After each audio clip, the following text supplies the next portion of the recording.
نو کم دکانداران چې هسې ناستې وي نو دا وظیفه د هغوی دپاره ده. یا کم قصابان چې هسې په تخ باندې د مازدیګره پورې ناستې وي د ماښامه پورې او څوک د غوښه نه الي، دا وظیفه د هغوی دپاره ده. کم کسان چې کاروبار کوي او هغوی هسې ناستې وي کاروبار یې ترقي نه کوي، نو دا د هغوی دپاره ده. کم کسان چې ډرایوران دي او دوی ګاډي ماډي چلی او هسې ناست د سهار نه واله مازدیګره پورې ماسپښینه پورې یو ګاک لګي نه او دی پریشانه وي، نو دا وظیفه د هغوی دپاره ده. څومره د هوټلو والا دي دوی د سهار نه واله ماښام پورې دا سترګې د روډ روځي خو یو ګاک راځي نه، دا وظیفه د هوټلو دپاره هم ده. نو څومره چې کاروباریان حل کوي دا وظیفه د هغوی دپاره ده.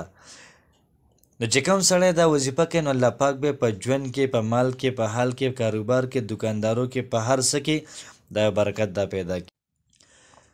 بسم الله الرحمن الرحیم. السلام علیکم ورحمت الله وبرکاته.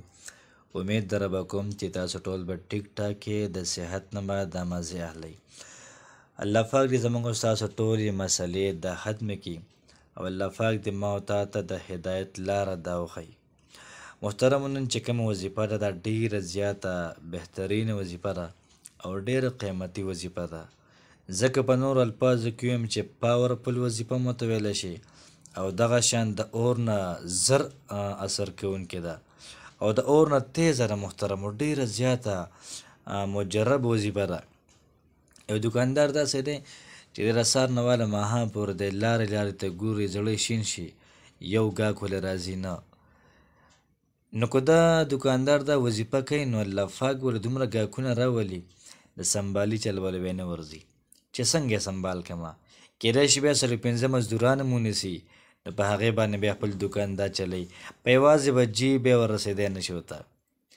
اکثر تاسو به کتلي وي دا قصابان پرې تختونو باندې د ماښامه پورې ناستې وي، یو سړی هم نه راځي، نه ترې څوک غوښه وړي، نه ترې څوک یو څه وړي، نه څوک بل څه وړي.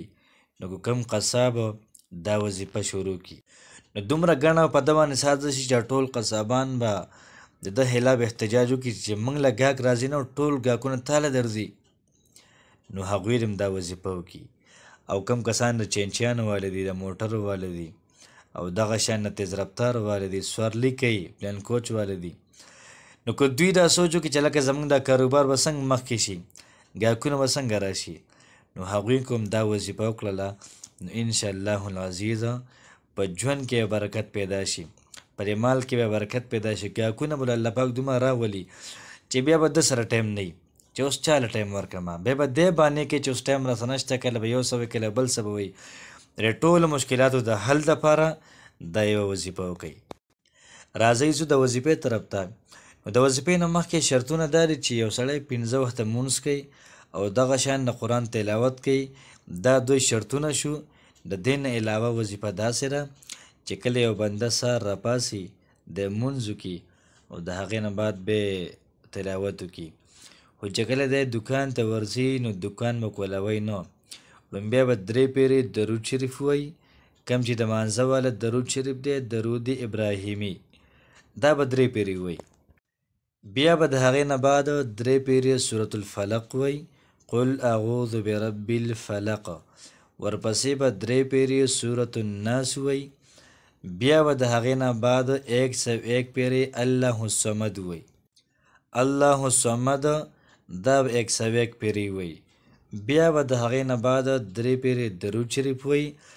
دا کم درود شریف د 3 پیرې ویلي نو بیا به د هغې نه بعد داسې لږې غوندې دوا وکړي چې الله پاکه نن چې کومه ورځ ده په دې ورځ کې ګاکونه دا را سیوا کړي. انشاءالله العزیز د دې وظیفې په برکت سره به ستا ګاک سیوا شي. او دا تا چې کوم کلمات ویلي دا ټولو کلماتو باندې د دکان دم که انشاءالله العزیز ته به ګاکونو ته ګوره. که یو قصاب ته باندې غوښه کیږي او لومبی ګاک لا راغلی نه وي او د هغې نه مخکې دا وظیفه وکړله نو انشاءالله العزیز 9 بجو نه مخکې به دا ټوله غوښه دا ختمه شوې وي. دغه شان یو سړی ګاډی راوباسي د سورلو دپاره چې زه به نن سورلی وکړم، خو چې ګاډی لا سټارټ کړی نه وي، ګیټ یې نه وي کولو کړی، د هغې نه مخکې دا وظیفه وکړي نو انشاءالله العزیز محترمو ډېره زیاته پیدا به ورته ورکړي نو کوشش وکړو دا وظیفه په خپله مو وکړو. که زمونږ سکرونه وي، دوستان وي، علاقې والا وي، کلي والا وي، رشته دار وي او کاروبار والا حل کوي، د ما چې څونه مسلې یاده کړلې دا پکې وي، نو دا وظیفه هغوی ته مو وایه.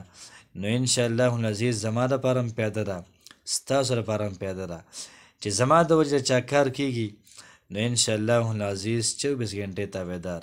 الله پاک دې زموږ ستاسو ټولو مسلې دا حل کړي. السلام علیکم ورحمة الله وبرکاته.